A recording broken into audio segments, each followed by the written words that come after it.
Bom, todo mundo conseguiu já o arquivo e deu certo agora? A gente estava usando, tem duas formas, na verdade. Uma, esse arquivo agora que foi baixado, ele é um banco de dados mundial do CFSR que está disponível. Então, para o mundo inteiro, qualquer lugar no mundo, você poderia usar esse banco de dados como sua fonte de dados climáticos, tá? Então, a gente vai fazer o exercício agora com esses dados.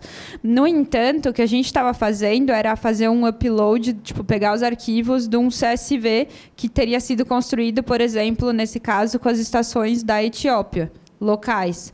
Ou, no nosso caso, poderia ser com estações do INMET, por exemplo, do Brasil, locais que a gente faria as estatísticas e inseriria lá. Então, ele é independente, teoricamente, do banco de dados global, por isso que a gente não pensou que esse poderia ter sido erro. Então, obrigada, gente, perdão, aí acho que vai ser arrumado agora o erro lá, mas o importante é que a gente pode continuar agora sem problemas, tá? Então, a gente vai mostrar as duas maneiras que vocês podem fazer para importar os dados, tá? Okay, so, yeah. So did everybody copy the data set? So, yeah, everyone included the data set in here, right, in this folder. And you got this completed? Great job. Great. They're ready too. That's pretty quick. Okay, so now the next job is to import the actual weather stations. Okay, so far we did the weather generator. Now we are going to do the actual weather station, like temperature, precipitation, and so on. So select weather stations. Okay. Questions? No. Okay. So select weather stations and click import data. Okay. You can import data from our global website, or if you have your own data, you can specify that actually. Okay.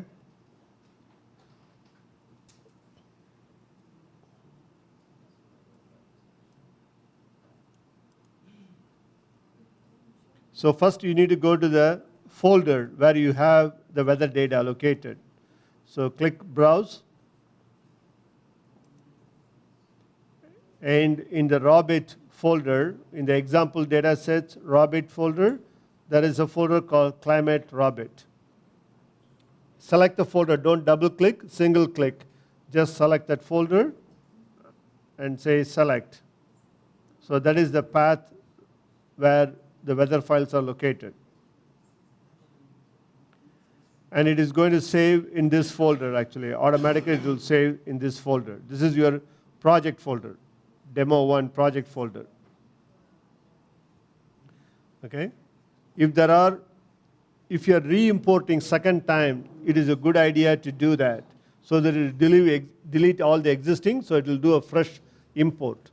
If you are doing it the very first time, you don't have to worry about that actually. Okay? And if you also have matching stations, then you can also ask to check for it and so that it will not import the same station more than once. Okay? So once you have done that, you can say start the import.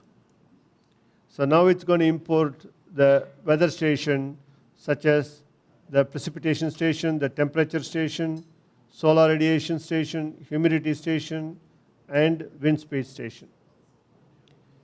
In addition to the SWAT, we can now include the wind direction also. So not only the wind speed and the direction of the wind can also be included, and atmospheric deposition, which is also available in the old system. So you can import the atmospheric nitrogen and phosphorus that fall from the atmosphere actually. Okay? Do we have any program in the Brazil to collect the data, atmospheric deposition? Okay. Okay. So it's normally collected for wet weather and dry weather. Wet weather means they collect the rainfall samples and estimate how much nitrogen and phosphorus in the rainfall. Mm-hmm. And the same way they also do dry deposition, meaning they just have a cup, whatever deposits, they take the dust particles and analyze that for nitrogen and phosphorus. So we have this type of data in the US for last 30, 40 years actually. So we use that as a part of, because this can be one of a significant source of your nitrogen to the watershed. It may not be for phosphorus, but for nitrogen. Or it can be a significant phosphorus source in those watershed where you have a lot of animals. Okay, the manure can have dust particles that can create a lot of phosphorus. Okay, so if the data is not exist, it doesn't exist, so we can't do much about it. But if it does exist, you can input that information. Yeah, I think just we have it as a research, so I think see. Universities may have it, but I Okay. don't know of a national program or Okay. not that I know of, so that have this data. You want to talk about, what I'm talking about there? Okay. So wind speed it uses for Yeah, for afterwards, for yeah. potential evapotranspiration, the wind okay. direction. The direction, yeah, that's what I was. Wind direction is yeah. for wind erosion. Erosion. Yeah, Okay. Yeah. So now, desculpa. Agora tem essas duas componentes novas dentro dos dados climáticos também, né, que não tinha no SWOT antigo. Uma é a direção do vento, né? Então tem aqui também, você pode importar também a parte de direção do vento. E a outra é deposição atmosférica.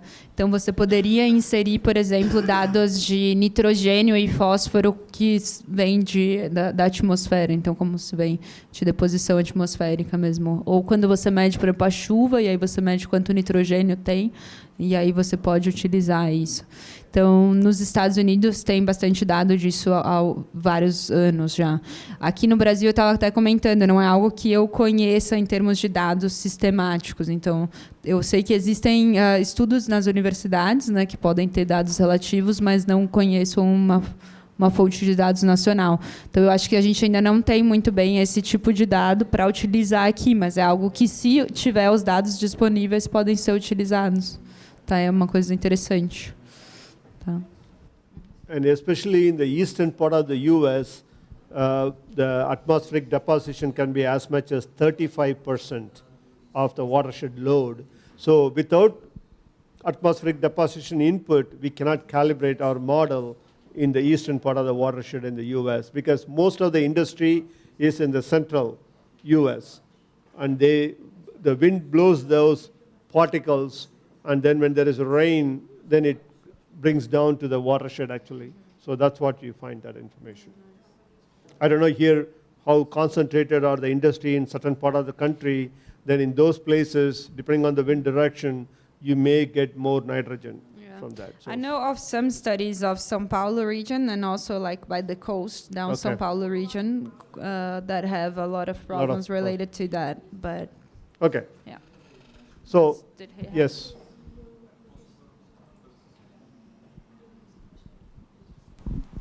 If we have in a watershed, for example, 4 meteorological stations, then we can import 4. Yep. And then how it does interpolation? No, it does not. Okay. So if you have multiple stations in a watershed, you can load all of them at one time. But it does not it does not interpolate. It just assigns one for each closest HRU. Okay? So wherever the station is located, it will assign one HRU per, one station per HRU based on the distance. In others, we don't have rainfall.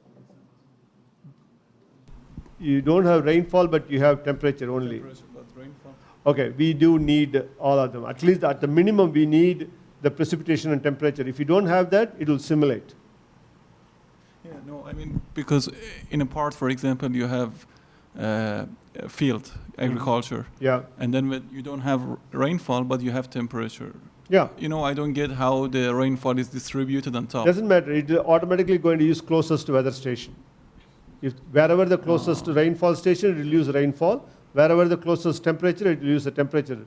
The rainfall and temperature doesn't need to be in the same location. Okay. Yeah, so it is the distance. data from the weather generator does not cover the distribution. It is. It will cover the entire watershed. The weather generator will be only when you don't have the data. If you do have the data, and if you're missing data, then the weather generator will generate. Yeah. So if you look at the data example data set under raw bit, the climate data, the one that we just now loaded, you can see all the data sets here actually. Like for example, raw pcp.text. Okay, there is a pcp.text and then raw pcp.text. So if you open the pcp.text, raw pcp is the file that contains your daily data. Okay, so the latitude, longitude, elevation. So if you have 10 stations in your watershed, put all 10 here actually. 1, 2, 3, 4, 5, 6. Okay, all 10 here. Then for each station, you need to have a unique name. Okay. Yeah, the daily data is right here. The raw pcp.text. When you open that, you have the daily data. Okay, so here is from 1990, month and day. Year, month, day, and every day, the value here. So if you have a missing data for 1 day or 1 week, whatever, so you can look for minus 99. Nope, here this data is complete, so I don't have any minus 99. But if you have, let's say you don't have data for this day, you simply put minus 99. Then the model will simulate based on the weather generator on that day, whether there is any rain or not. Okay? It can be 1 day, it could be 1 week, 1 month, whatever the number of days.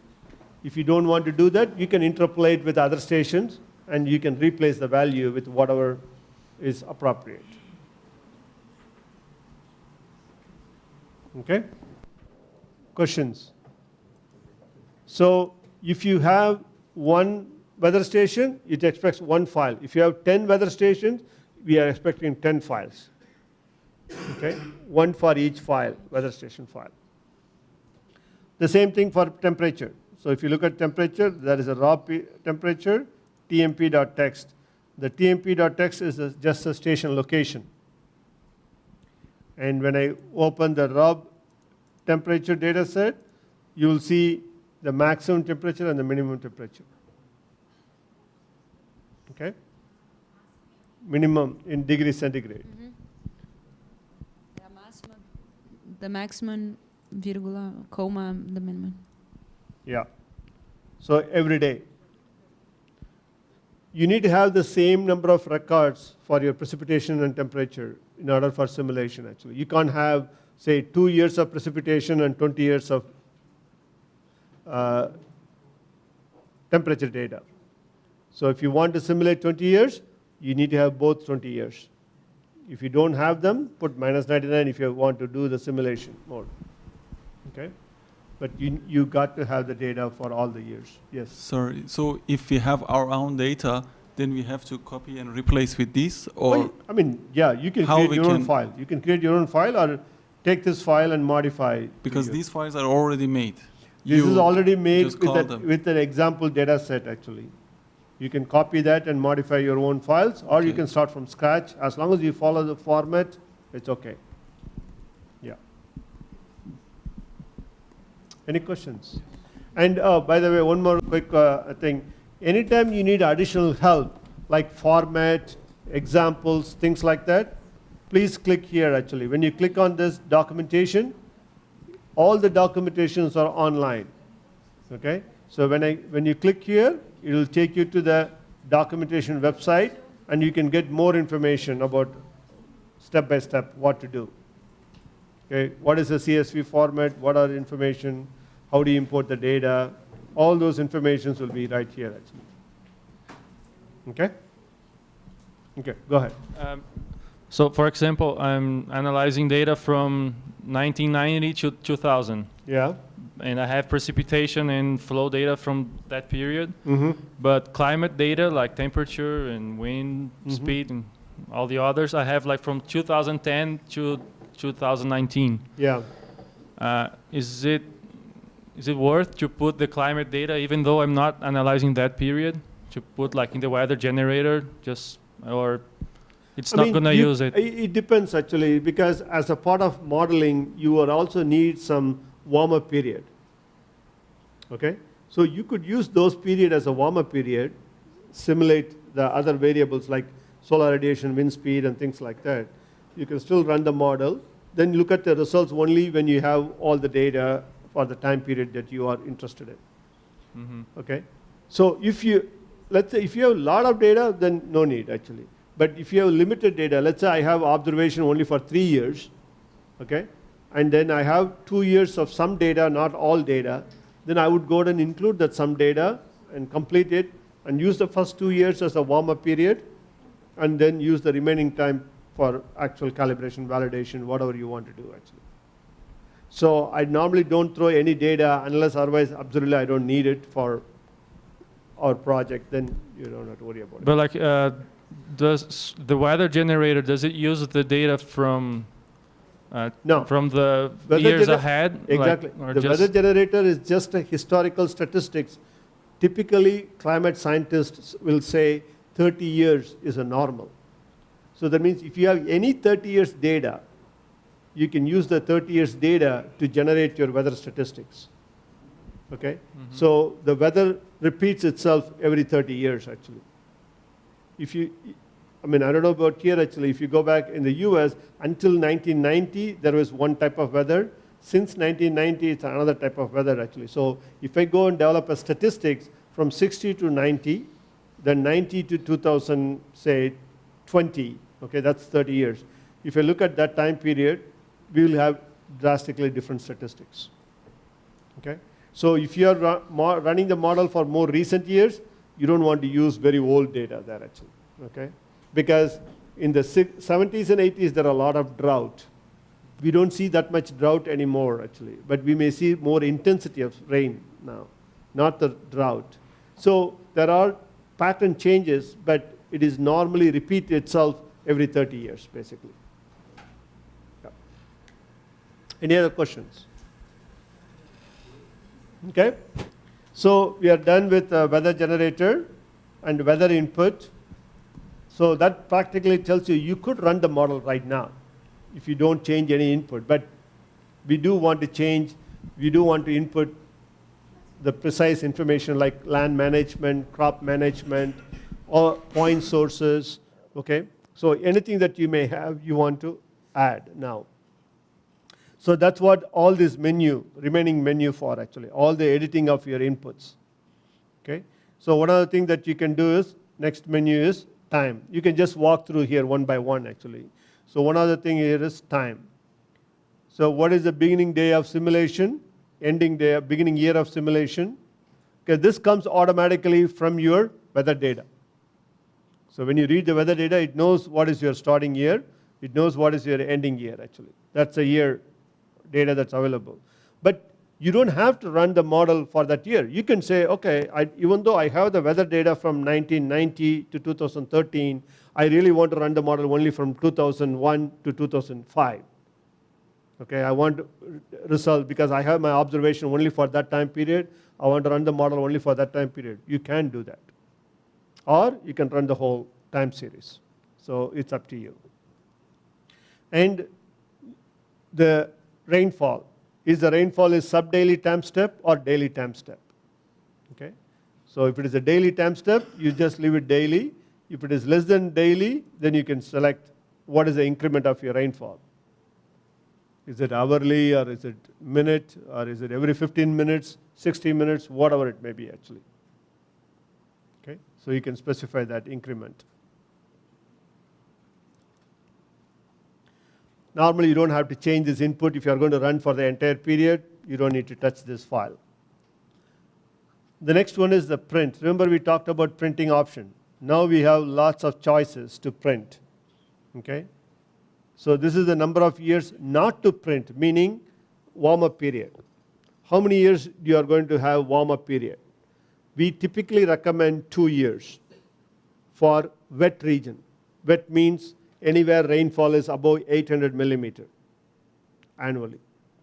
If those regions like in the northeast, for example in Recife or any of the northeast, Fortaleza and those regions, you may want to have 3 or more years of warm-up period because that's more dry. So you may get 1 year no rain at all actually or very little rain. So we want to have at least 2 to 3 years of warm-up period.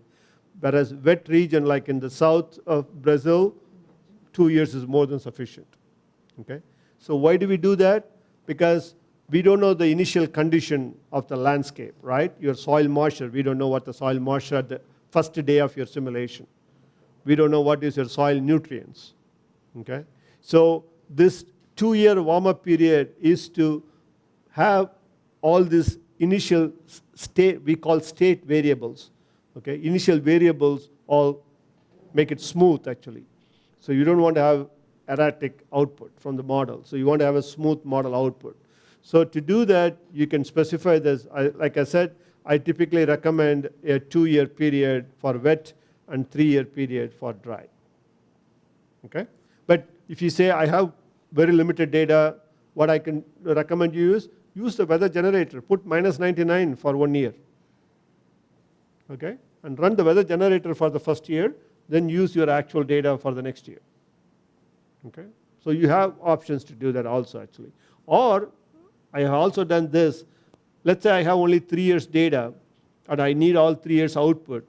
I copy the same 3 years and call it as the previous 3 years and run the 3 year as a warm-up period and then look at my output. Because weather is stochastic. It's a random. Okay? Nobody can predict exactly where it's going to rain, when it's going to rain, and things like that. So because it's a random number, you can repeat the data and then use the data as a background data, like number of years we are going to skip or the warm-up period. Does that make sense? Okay. So that's what you do here, actually, number of years to print.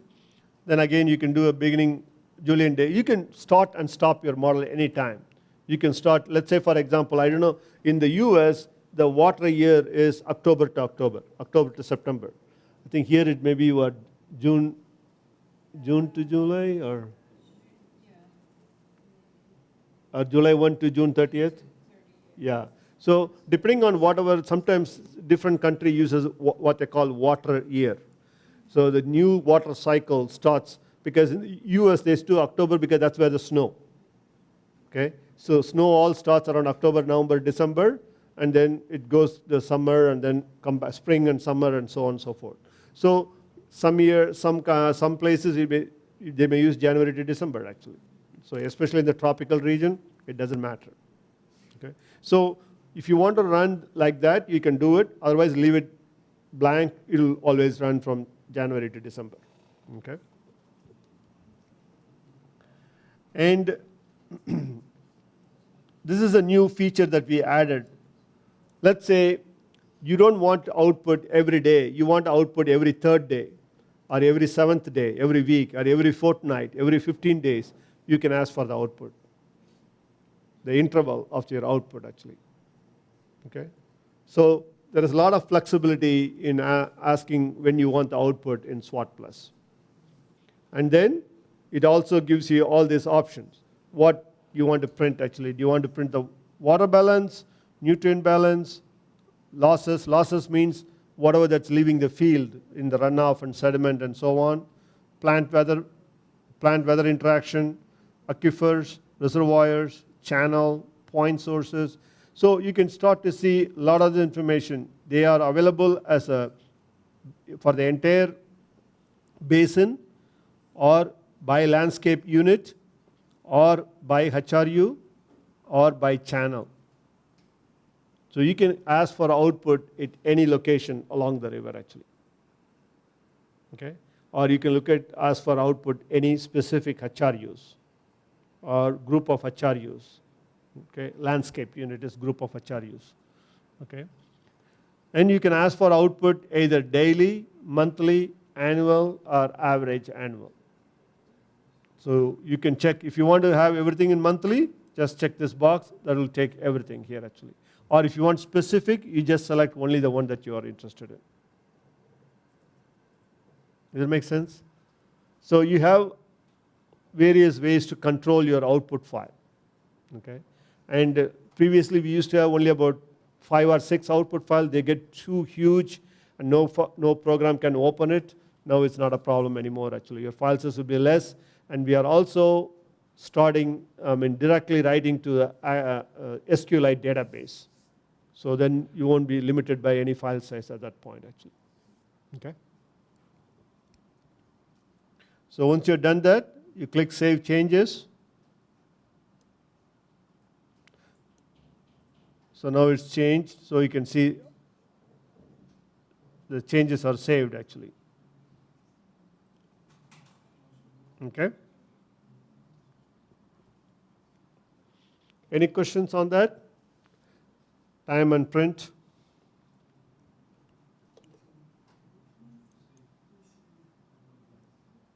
So next is the basin.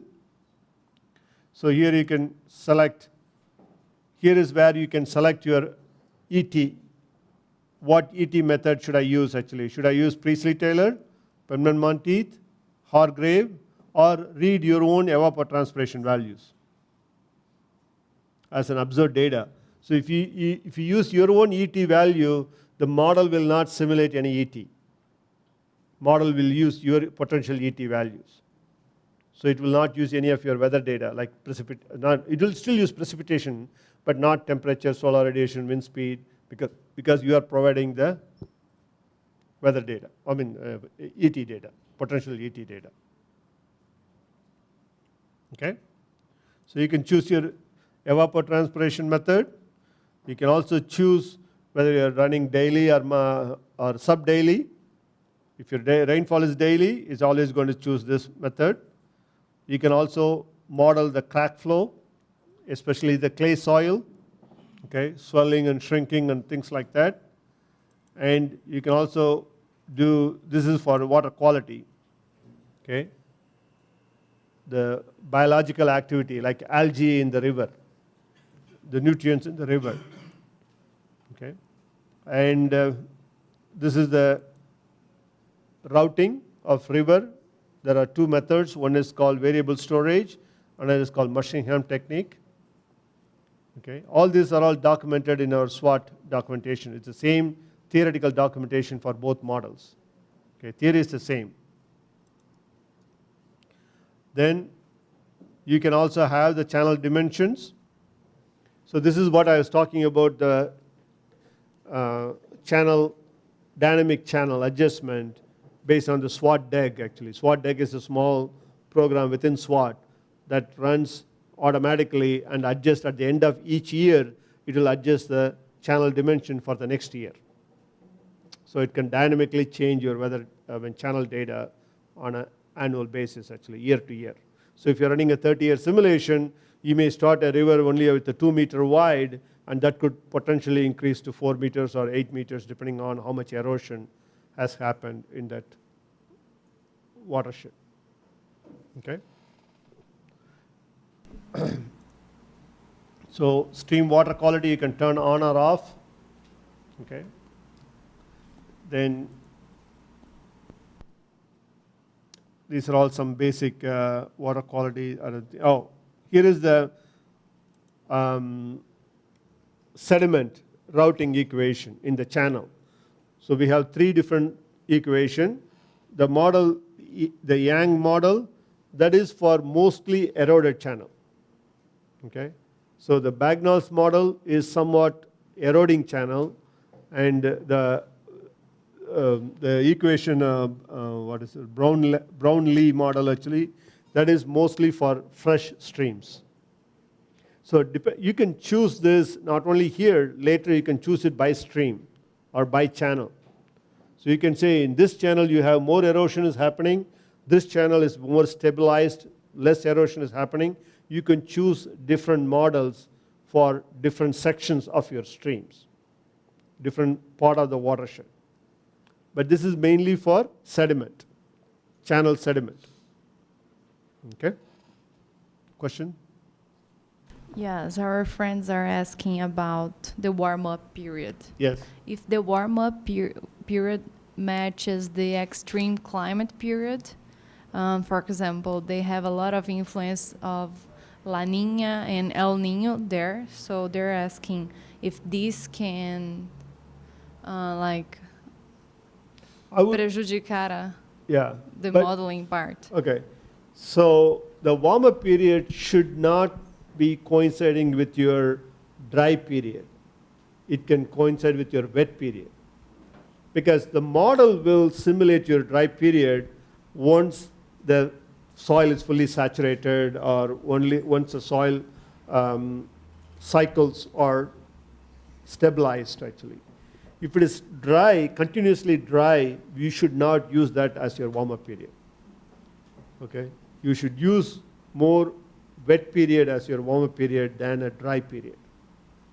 If it is a wet period, then you may need to use very long wet period. If it is a dry period, you may need to use a longer, drier period for warm-up than wet period actually. So I would personally recommend using at least somewhat El Nino, not La Nina period actually for your warm-up period, yes. Okay.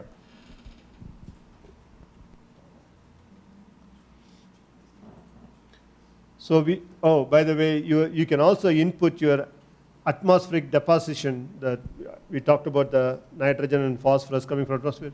That can be either a daily load, monthly load, or annual load. Okay? You can be of any time interval. So if you do an annual, it's a constant every year actually.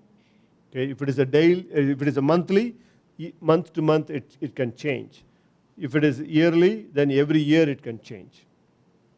Okay? So if you put yearly, it's going to be, say, 200 kilograms. We divide 200 divided by 365 and apply that value for every day in that year. Okay? It is distributed back to the daily. That's right. Only, it depends on wet or dry, because in your input, you are going to provide both wet deposition and dry deposition. If the dries are all 0, then of course it's 0. Only the wet will be divided actually. If you have a dry value and wet value will be divided by 365.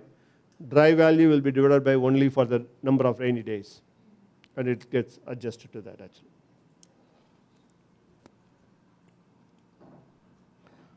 Okay?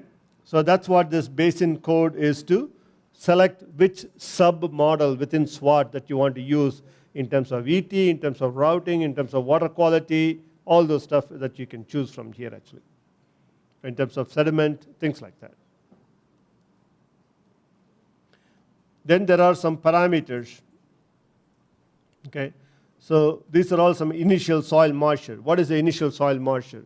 If you don't do that, your warm-up period will automatically take care of this. You don't have to input this. But if you know for sure you are simulating and you already saturated your soil, you can make this 100%. That means soil is 100% saturated today, and we are going to simulate from tomorrow. Okay? So this is what is the initial soil moisture, what is the initial leaf area index. So all these things are all initialization values. Yes?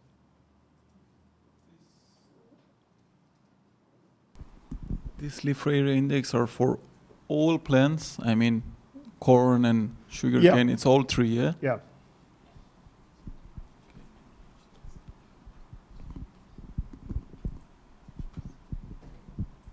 So a lot of them are plant-based, like how much is the nitrogen update, phosphorus percolation rate, and the partition coefficient, percolation coefficient. There are a lot of them are water quality. And then mainly I want to show you the bacteria is also here. Sediment routing.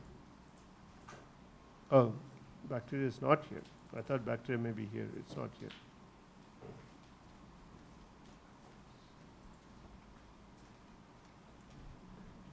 Okay, so these are all constant and coefficient. You will need them only when you start doing calibration, not for the initial simulation. Okay?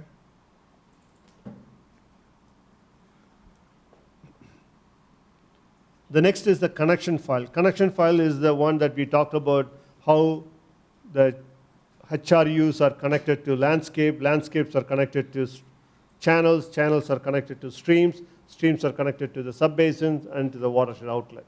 So these are all the connection files of how each unit are connected. So you have channels, you have HRU, you have routing units, you have aquifers, you have reservoirs, and you can also have, these 3 are not commonly used. It's mostly for, let's say for example, I don't want to simulate HRU output, I want to use literature value. So you can give literature value of how much of nitrogen is exported from the landscape. then it will use the literature value instead of model simulating actually. And it can still route through the river system and things like that. Okay? It's very seldom people will use it, but we have started adding this new component in the SWAT Plus actually. It's still going through a lot of testing on that. And the delivery ratio is also something that you can control how much of what is generated in the field is end up in the river. Okay? So for example, erosion, USLE, Universal Soil Loss Equation, generates only erosion. But of that erosion, how much is getting deposited and how much is leaving the field to the river? Model has automatic way of calculating the delivery ratio. But if you want to adjust the delivery ratio beyond what model is suggesting, you can adjust that actually. So it can be user controlled. If you felt like more should be in the field, less should be in the river, or more should be in the river, less should be in the field, all those things can be adjusted here actually. That's what the delivery ratio. So let's take a look at a few examples. Okay? Let's look at HRU first. So this is all the HRUs in the watershed. How many HRUs? 505 in this watershed, right? So that's what it is. This is HRU 1, 2, HRU. It's showing only 100. Then you go to the 200, 300, 400, and 500 actually. Okay? Up to 505 HRUs. Okay? So if you want to look at it in a map, you can also look at it in the map actually, where they are located.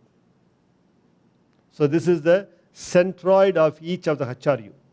So you can just quickly look at it here, and it will plot your Google map and things like that actually on the background, just so that you can have a, because the SWAT editor is not completely away from GIS. It's got its own built-in GIS just to show you a schematic view of how things are. I think it's not refreshing fast enough, I think. Okay, so the basic information is for each HRU. It has got an area, latitude, longitude, elevation, okay, and the HRU ID. Then these are all future use actually. They are not getting used actually. You can have rules. We are going to talk about that later. Then this is the weather station that is assigned to that particular HRU. Okay, and if there is an outflow, you can decide here. When you click this outflow, right now there is no outflow here actually, but you can say from the HRU it goes to channel or it's going to the downstream landscape unit. You can control that here actually. So if you want to edit any of them, you can simply click right here. When you click here, it will be able to open up HRU 501, and it has got all this information. If you think this should not be the weather station, it should be something else, you can simply click on here and able to edit that information right here. You can assign a different station, or you can say, hey, don't use this precipitation station, use simulated. Okay? I don't have the confidence in this data, I want to change that to simulation. Right there you can change it, just for that particular HRU. Specific HRU. Okay? Can you change for multiple HRUs? Yeah, exactly. So that's what you will do when you want to do multiple HRU. Just give me 1 second, I think. Click on this properties, edit multiple records. So I was clicking here, so that's you going to individual record. If you want multiple records, click on properties and you say edit multiple records. So you simply select one of them, or you say edit multiple. Now you select what are the one that you want to do, and then start searching for that property and then do that actually. Okay? Yes?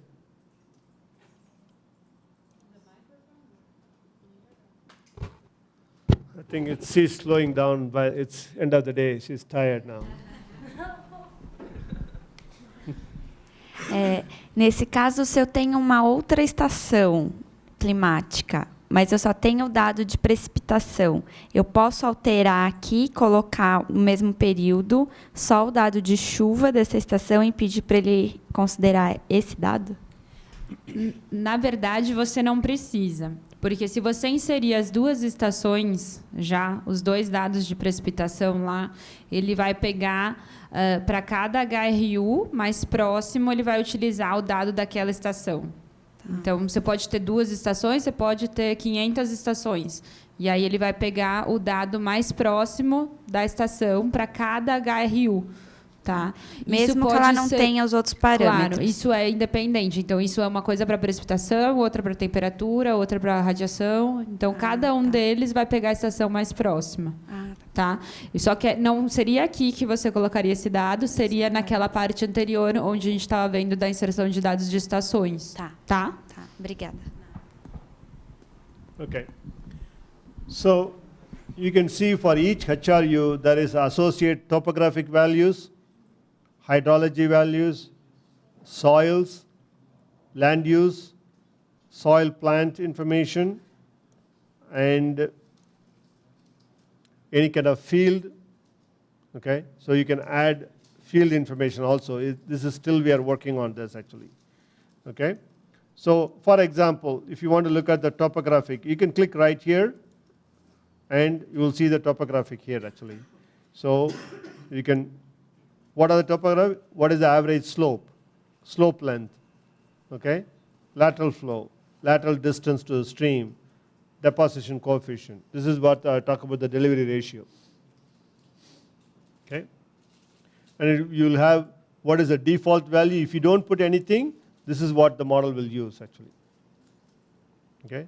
If you, or we also provide you typically what is the recommended value or what is a typical or literature value range that you can choose from.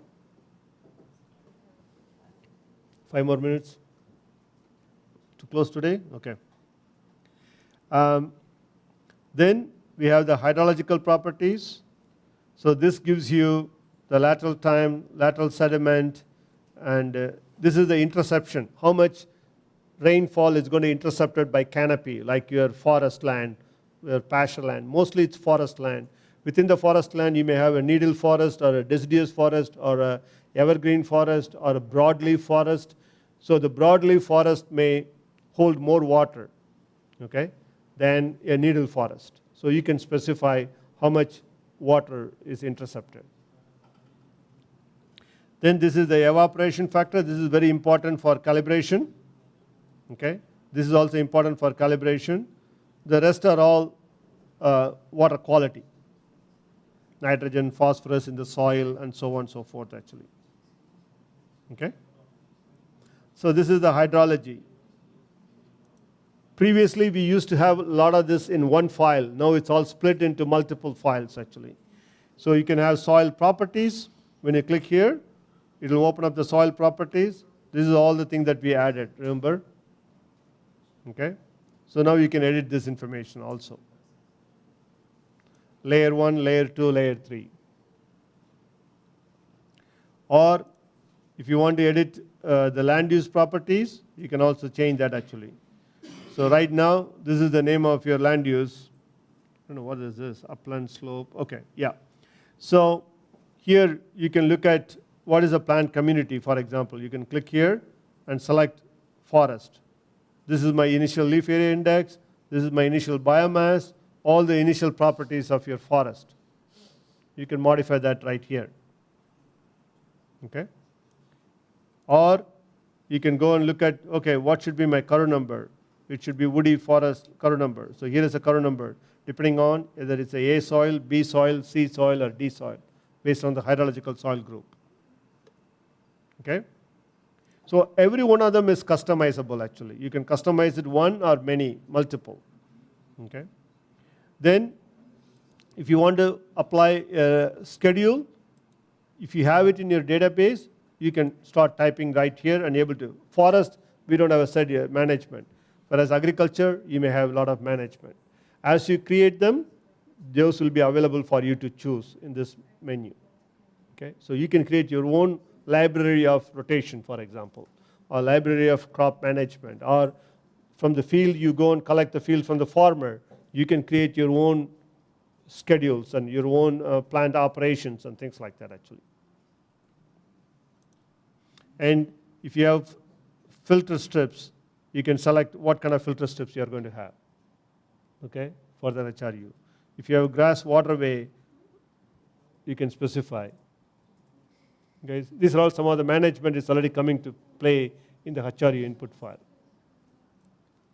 Okay, if you have septic tank system, you can also talk about that septic system. Okay, so you can start to manage your land management, land use management right here in the HRU. HRU is connected to land management. You can also look at the soil-plant relationship. Okay, so what is the soil nutrients, for example? What is the initial soil concentration of nitrogen and phosphorus and carbon in your soil? This is automatically estimated based on your soil properties. But if you think you have better data based on field observation, you can override that information. Okay? I'll stop with one more. Heavy metals and salt is still, we are working, it's not ready yet actually, so you cannot input that. So right now you can, even pesticides we are still working actually, so we will add that. So pesticide, bacteria, heavy metal and salt is something we are working on. Right now we have only the water and nutrients and sediment and so on. Okay. And here is the, oh no, you can't, okay, these are all you cannot edit it. So if you see the color like the grayed out, you cannot edit it. This is a future use actually, it's not ready yet. And I don't think you need to worry about snow in Ethiopia or here, but if you have snow, you can specify about when does rainfall become snowfall, when does snow start to melt, all those properties you can specify here actually. Any questions on the, how do you go about, I mean, this is a new interface, basically editing is all. Anytime you see here, you edit that. By clicking that, you can edit. Anytime you have some information, you can simply click here, it will automatically show you all the soils or all the management, all the crops in your database. You can quickly choose from that actually. Good timing, or do you need anything else? Yes, they have one last question, but Okay. it's about evapotranspiration.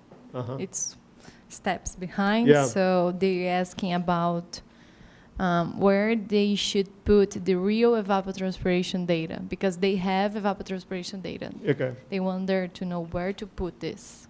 So if you use the evapotranspiration, okay, read in potential ET value. Yes, that's so it. in this case, you should choose this, but right now we have not activated how to import the data.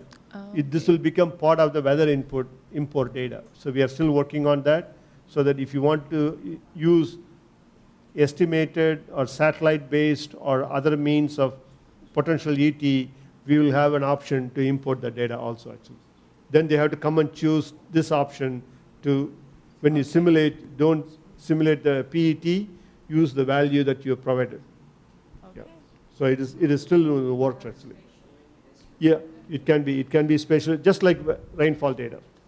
Okay, so we will assign a PET value to each HRU, basically.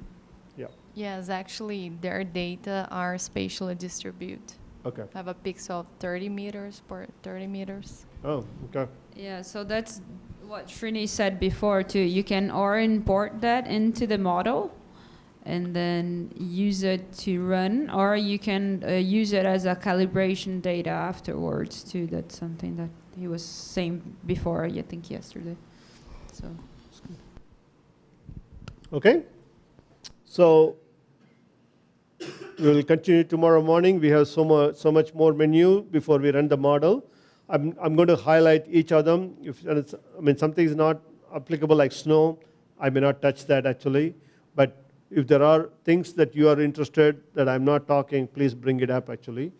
But need a lot of coffee because we are going to be looking at a lot of screens. Okay?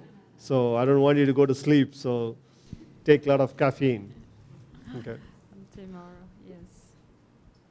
Any questions? Anything? Okay? Yeah, Yeah, thank you.